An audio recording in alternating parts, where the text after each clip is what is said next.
निर्घृण हत्या करण्यात आलेली आहे। हत्या करण्याआधी या अल्पवयीन मुलीवर लैंगिक अत्याचार करण्यात आले होते आणि या प्रकरणात पोलिसांनी नराधम विशाल गवळीला आणि त्याच्या तिसऱ्या पत्नीलाही बेड्या ठोकल्यात। मुख्य आरोपी विशाल गवळी आपल्या बायकोच्या गावी लपून बसला होता। आरोपीच्या पत्नीनेच मुलीच्या मृतदेहाची विल्हेवाट लावण्यासाठी मदत केली होती, तर मुलीला घेऊन जाणाऱ्या रिक्षा चालकालाही पोलिसांनी आता बेड्या ठोकल्यात। विशाल गवळीला फासावर लटकवण्याची मागणी देखील आता कल्याणच्या नागरिकांनी केली आहे।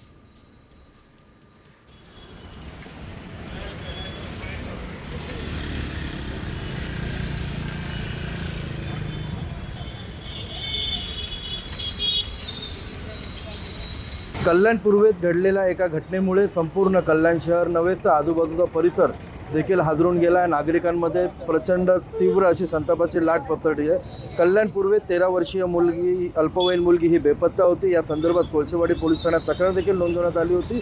मात्र दुसऱ्या दिवशी सकाळी या मुलीचा मृतदेह कल्याण जवळीलच बापगाव परिसरात आढळला, त्यामुळे एकच खळबळ उडाली होती। या घटनेच्या विरोधात संताप व्यक्त करत आज नागरिकांनी देखील कल्याण पूर्वेत निषेध मोर्चा काढला होता। हा तोंडावर काळ्या फिती लावून मोर्चा काढला होता। नागरिकांमधून देखील तीव्र संताप व्यक्त करण्यात होता।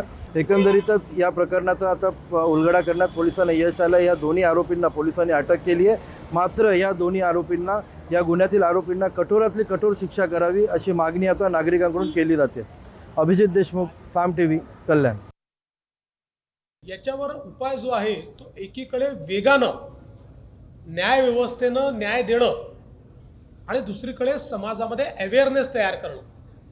कारण आपण बघितलं असेल तर अत्याचाराच्या घटनांपैकी 95% घटना नातेवाईक किंवा ओळखीच्या लोकांकडनं होतात। समाजामध्ये देखील आपल्याला महिलांच्या प्रती, मुलींच्या प्रती अधिक जागरूकता तयार करावी लागेल। तो प्रयत्न देखील आम्ही करणार आहोत। तर आपण बघतोय कल्याणचा नराधम विशाल गवळी अल्पवयीन मुलीवर लैंगिक अत्याचार करून तिची हत्या करण्यात आली। विशाल गवळी विरोधात याआधीही विनयभंगाचे 4 गुन्हे दाखल आहेत।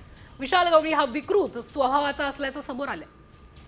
तर विशाल गवळीची आतापर्यंत 3 लग्न, सध्या तिसऱ्या बायकोसोबत तो राहतोय। मुलीच्या मृतदेहाची विल्हेवाट लावण्यासाठी तिसऱ्या पत्नीनेच मदत केल्याचं समोर आलंय। तर पत्नीच्या गावी लपलेल्या विशाल गवळीला पत्नीसह आता बेड्या ठोकण्यात आल्यात।